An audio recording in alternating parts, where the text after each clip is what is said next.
Okay, I think we're pretty much ready to start. So welcome everyone. Thanks for joining the Next Big Thing session today.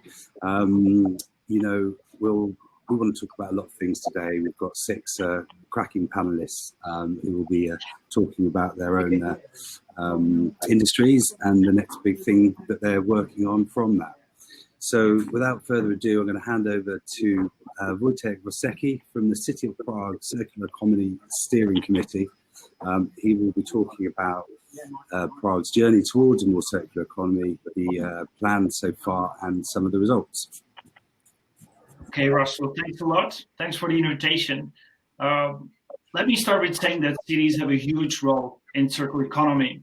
2 billion tons of waste happens in the cities a year, and 70% of global CO2 emissions as well. And we realized that in Prague, and that's why we want to make our city carbon neutral and circular by 2050. And we started with creating a vision, mapping our material flows, with the ambition to create a city where there's no waste, where there are resources flowing in loops without loss of quality.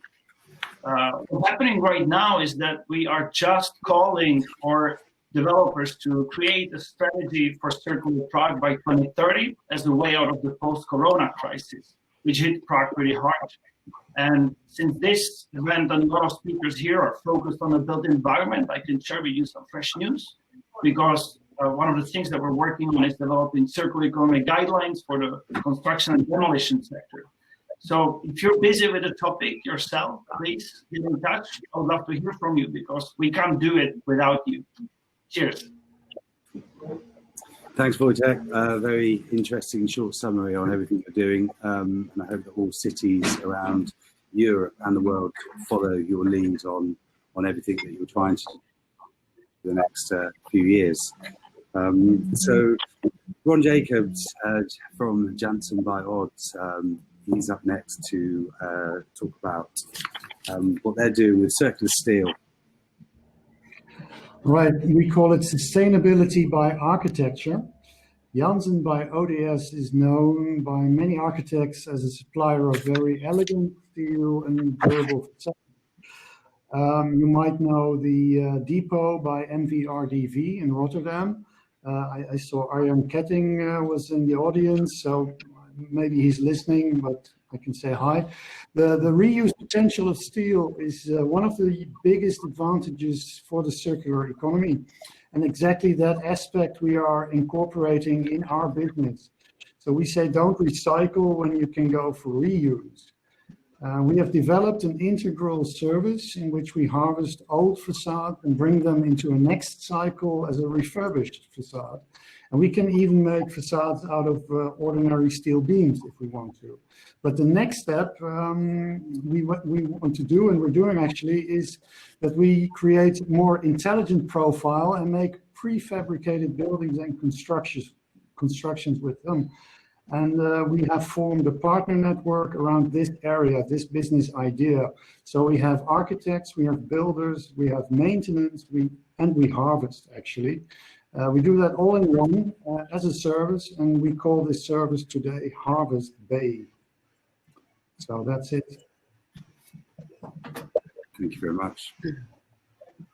And anybody who's listening, if they do want to reach out to any of our panelists, please do click on the chat, send them a message, and perhaps arrange a separate video call or telephone call or email chat, if whoever you'd like to. I'm sure they'd be thrilled to hear from you. So next up is Tynke van den Heuvel from Studio Wae.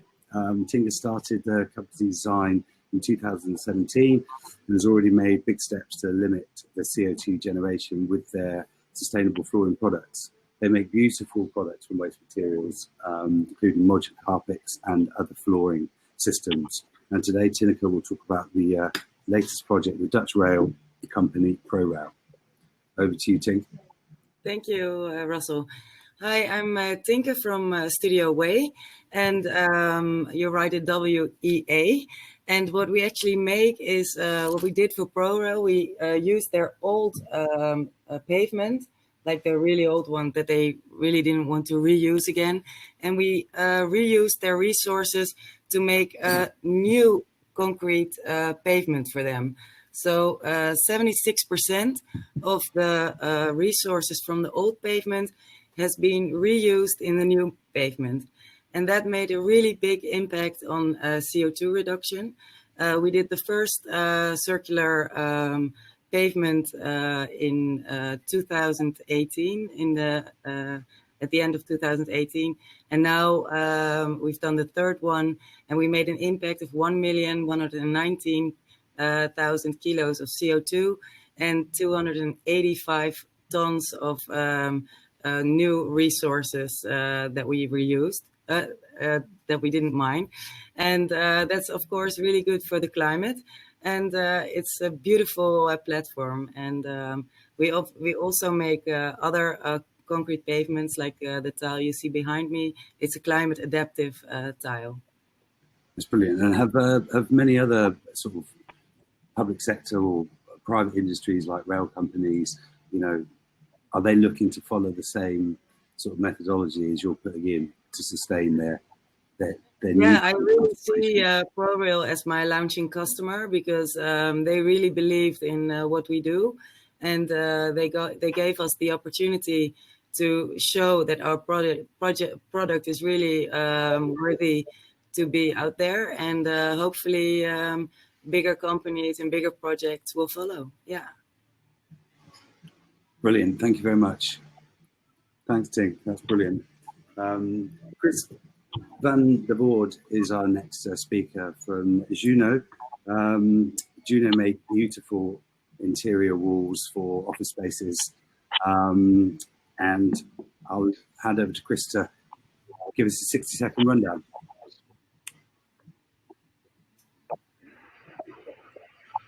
Can you hear me, Chris?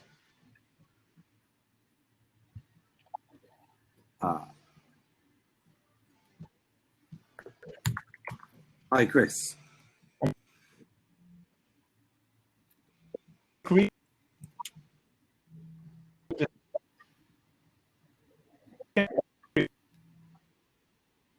It's a little bit broken, I'm afraid.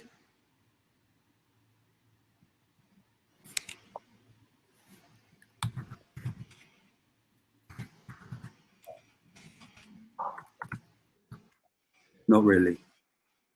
If you're trying to share your screen, can you maybe not share it for the moment and see if...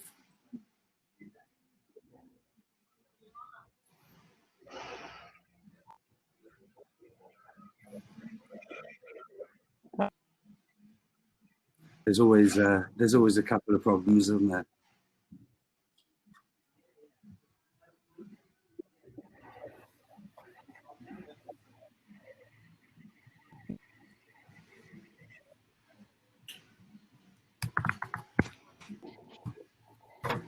Nope. Maybe we'll go to the next. Okay, I'll tell you what. While we wait for Chris, Sam, would you, Sam from Kenoteq, who made these fabulous KBricks, would you like to give us a good rundown on what your product is, why it's so sustainable, and how brilliant it is for the circular world? Thank you very much, Russell. Yes, hi, I'm Sam Chapman, and I'm CEO and co-founder of Kenoteq, and we've developed the KBrick. This is our innovative, globally unique solution to a number of critical societal issues. Waste reduction through circular practices, obviously a learned crowd here today, understand that issue, and also a shortage in many building supplies and a need for new sustainable housing and other construction projects. So the KBrick is created from demolition and construction waste, representing closed loop circular economy processes, and it's a tenth the energy and carbon footprint of a traditional clay-fired brick, and it uses no cement. So it's sustainability in one of its simplest forms. Just in the UK, we use over 2.5 billion bricks a year. Northern Europe, it's about 6 billion bricks. Yet for the UK, we're still importing about 600 million of these bricks.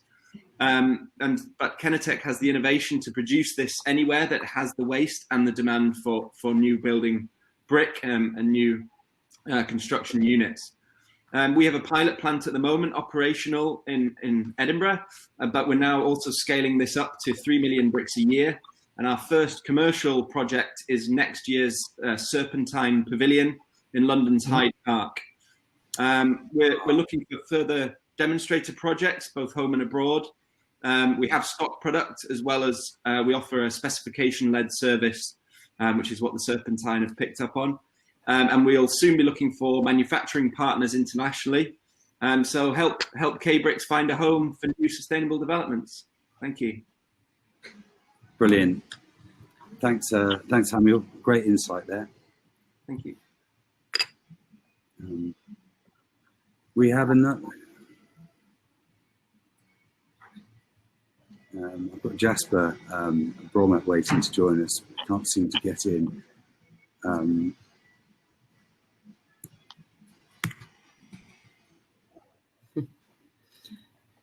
It doesn't matter when, but it always happens. And obviously for this session, there's no backstage area where we can click on live to go. It's just like walking into a room of people that perhaps don't know where they're going. So Samuel, I think it's really interesting. You do not use any cement in your products. No, as I said to you just before, Tynke, there's no new cement. There may be cementitious material in the product, but that's purely from old concrete, old recycled plasterboard, so gypsum. So there may be cementitious material, but no, we use no new cement, and cement is not our binding agent. Yeah, so we look to completely avoid cement and the high energy use, high firing that traditional clay products also have. Really interesting. Good on you. And is there a special shape that you want to build in for the Serpentine Pavilion? So they wanted the KBrick. Yep. And the KBrick at the moment we produce in a UK standard size, but they didn't want anything that was standard. So I can't say too much because some of it's sensitive, but we're making over 80 different shapes and sizes. We're making many different colors, shades of color, because we use recycled pigments, so we can color match. And it's a very unique and different aesthetic on the surface. So we're many different things we're doing as a unique process for the Serpentine. I was also thinking a bit like the bricklaying robots I saw on the internet years ago. They make beautiful shapes that human hands can't really put together, and this robot it made shapes which are really unbelievable. So I was thinking in terms of that. Yeah. And how are you price-wise? Is it compatible with the normal brick, with the linear brick? It's very comparable. Yes, it's at the moment we're at small production scale, so at the moment it's a little bit higher. But when we're at capacity, we'll be very comparable with clay product. We're a bit more than a concrete brick, but again, this is something we're looking at, and we want to focus on the specification market because we feel we can make. Like a special brick will be much more expensive than if we can do a special with the same material because it's much more flexible. And then I don't need you to be cheaper or so, but I just because I think the sustainability is what we should invest in. But I wish everybody said that. It's not always the case, but certainly in UK construction. But things are changing. Yeah. Sam, can I also have a question? Do you have a strategy for end of life of your product? Is it recyclable? It's completely recyclable back into new KBrick. So this is 96% recycled content. So we could use this as aggregate in the next life of the product. Yes. But we're also looking at other possibilities of drywalling, like modular laying, different ways that we could reduce that. It looks like Chris van der Voorde has popped back in. He's hiding. Hi, Chris. Can you hear me? Yes. Sorry, my computer completely crashed down. That's a lot clearer. You're less robotic now. So Chris van der Voorde, obviously from JuuNoo, if you'd like to start your 60-second next big thing, it'd be great to hear. Okay, hi, I'm Chris van der Voorde. I'm the founder of JuuNoo, and with JuuNoo we deliver aesthetical and movable walls. So you typically know the gypsum drywall. It looks great, but the problem with it, at the end of its life, you need to demolish it and just start over again. And on the other side, in offices, you have a lot of system walls, but they just don't look any good and they're very expensive. So what we have developed is actually a wall for offices that looks as good as a classical wall, but it's 100% reusable, so every component can be reused. And we are scaling, we're a startup, we are scaling up, we're now with 9 people, and we are entering new markets outside of Belgium. So we're coming to London, Sweden, in the next coming months with our solution. Yeah. Brilliant. Thank you. Thank you. Okay, guys, any questions for anybody else?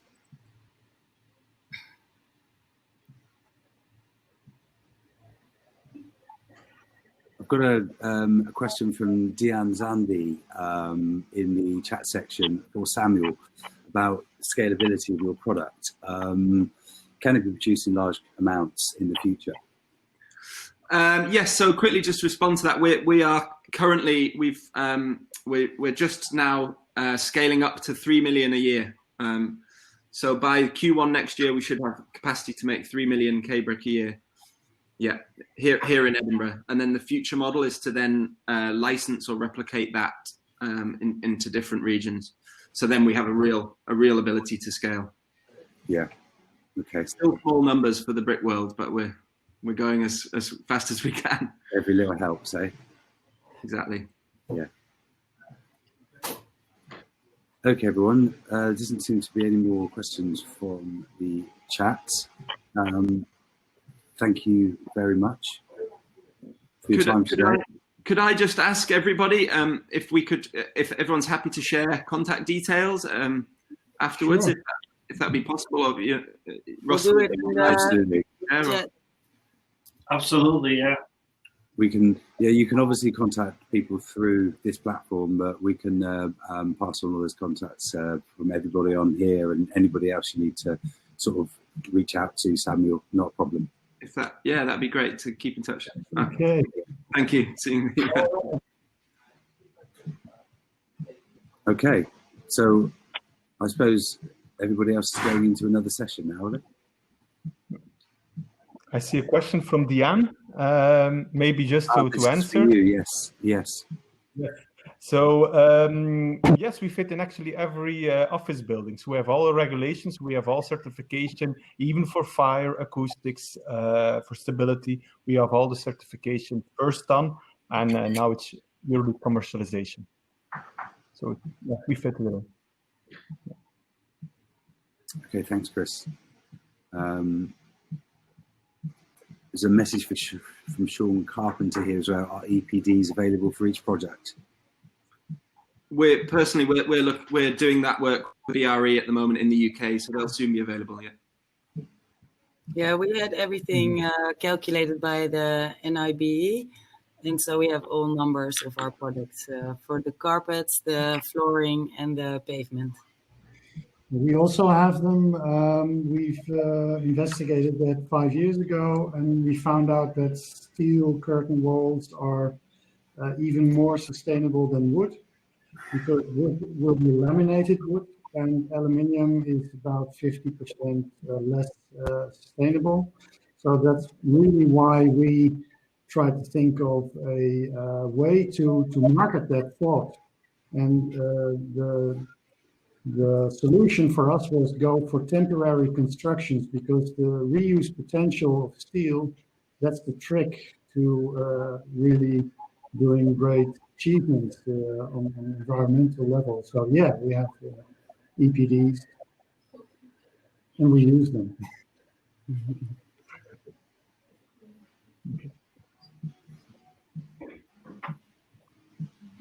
Okay.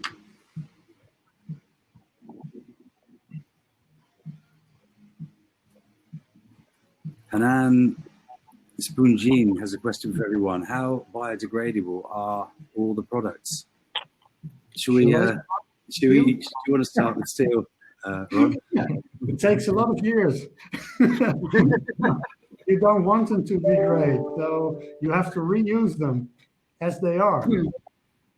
Yeah. This is about circular economy. It's about taking the high materials and reusing them, not about making something that will break down over the years. Make an intelligent profile, like Chris has done, and then you can take it with you everywhere you go. Yeah, exactly. Yeah, we're the same. Good architects also. We need the architects to design intelligent constructions and buildings. And it's what Chris said. The products are circular, so there will be no pavement that will be dissolved after a couple of years, but they will be endlessly. You will be able to endlessly reuse the resources of them. And once perhaps our environmental laws get a little bit more solid, then there won't be any way around it. This will be the way that we go, and this will be the way that everybody has to go. And that will be the only way in which we can make the circular economy work for construction globally, really.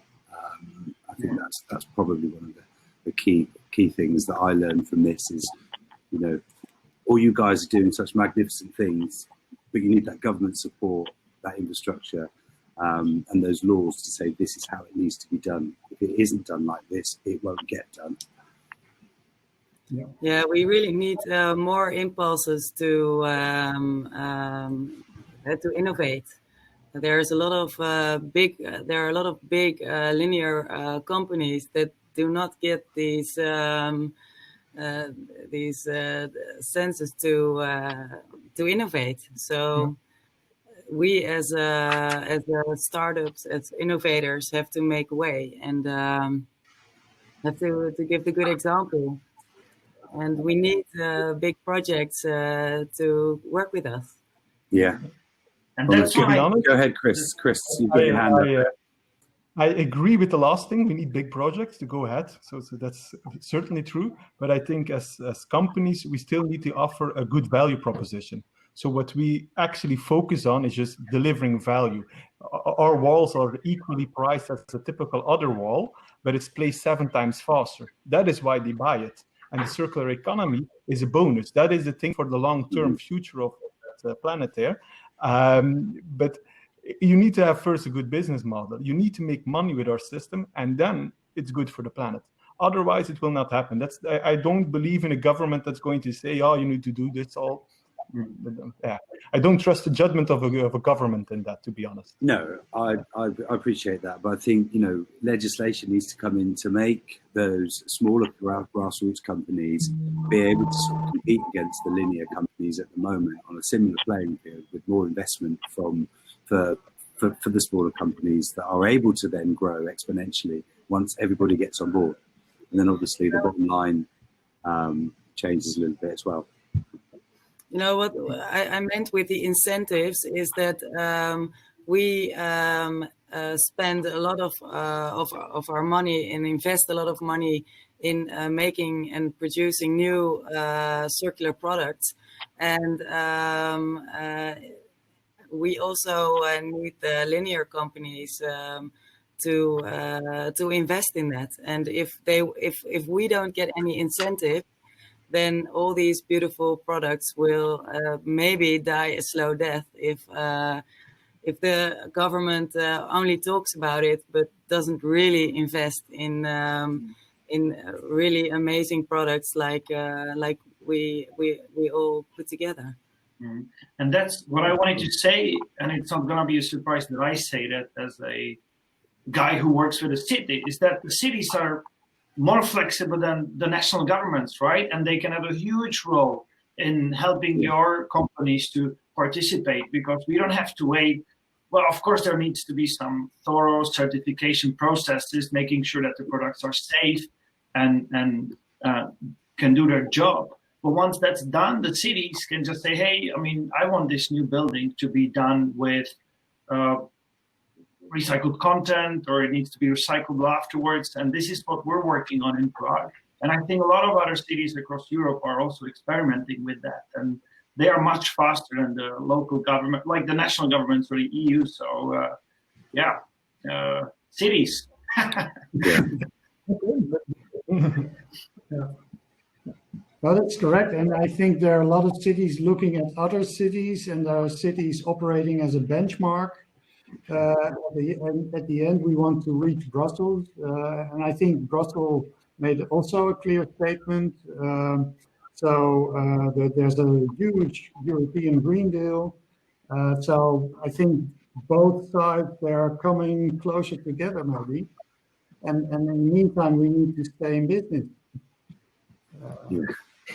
Yeah. And show the value. I totally agree with Chris. That's also true. Show the value. But the value, the real value, can be hidden somewhere in the product or in the process.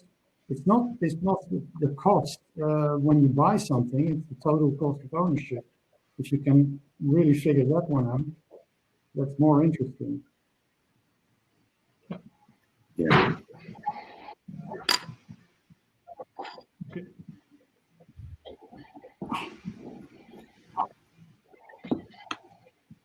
Okay, no more questions coming in.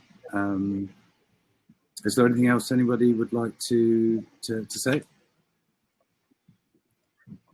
Well, for Tynke, I will be, of course, at the WasteBuild in March, and I still need a carpet. So.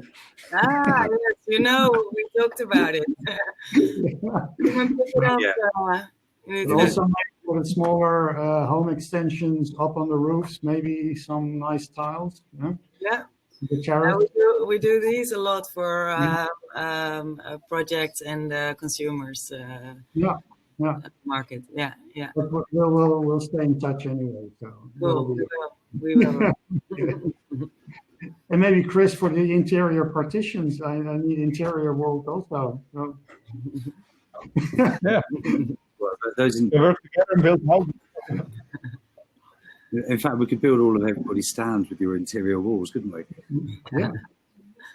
Make one. It's actually not a stand building wall, but it's a different segment market. You broke up there, Russell. You said, I think you were saying you wanted lots of KBrick for the wall. Well, a mixture of everything really, because obviously with the NDSM, it'd be lovely to construct a sort of a whole new exhibition out of all of our partners' materials. Last year at the RAI, we just said no to all of their suppliers' materials because they were completely unreusable and wasteful. And as you know, from probably talking to, Fraser, we had no waste at the end of that exhibition. With the NDSM being able to work with you guys in advance, obviously when the COVID time at the moment, so it's difficult to plan, but actually to be able to have constructions in there that show what we can do from a temporary perspective, as well as construction perspective, is a wonderful thing to do. I come from the event industry where for the last 20 years, I've seen so much waste. And still the event industry the consumer event industry is slow to take up. It's very trendy to say, yes, we're going to upcycle something, a t-shirt. They don't actually put it into their strategy about how they can minimize that waste, certainly in the UK. And I think that's something that I certainly want to push in the future and show the event industry how we can learn from your expertise in the long-term construction and how we can take that to a temporary environment to make those events really circular. But that's a discussion for another time.